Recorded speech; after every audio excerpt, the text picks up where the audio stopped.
So it's that period between Christmas and New Year, and no one quite knows what day it is, or even when the bins get collected. It's that time when my Google searches have become just variations on how do I use leftover turkey.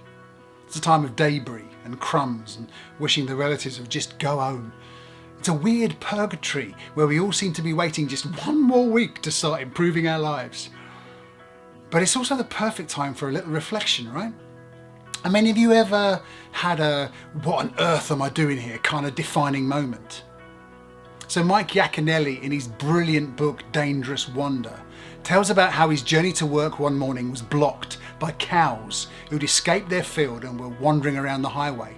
The cows had been nibbling from tuft to tuft and ended up on the road, where they eventually looked up as if to say, how on earth did I get here?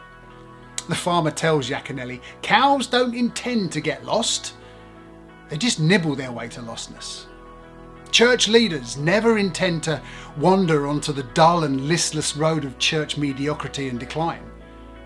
They just nibble their way there. It all starts with that first tuft of organisational and personal preservation.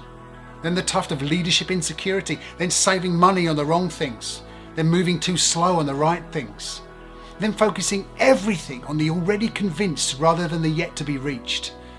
And one day, we look up from our declining church and we discover we've nibbled our way to lostness.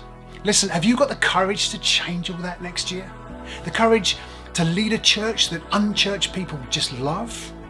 The courage to become the kind of visionary leader who will take your church beyond business as usual?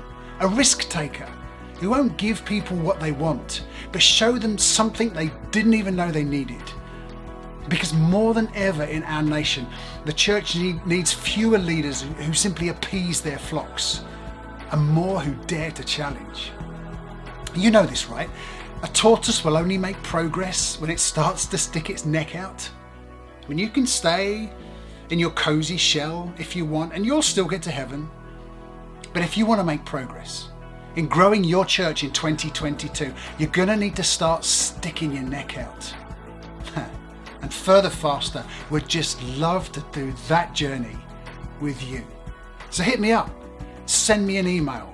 I'd love to hang out with you and your team and talk about how your church can be an irresistible church this year. Happy New Year.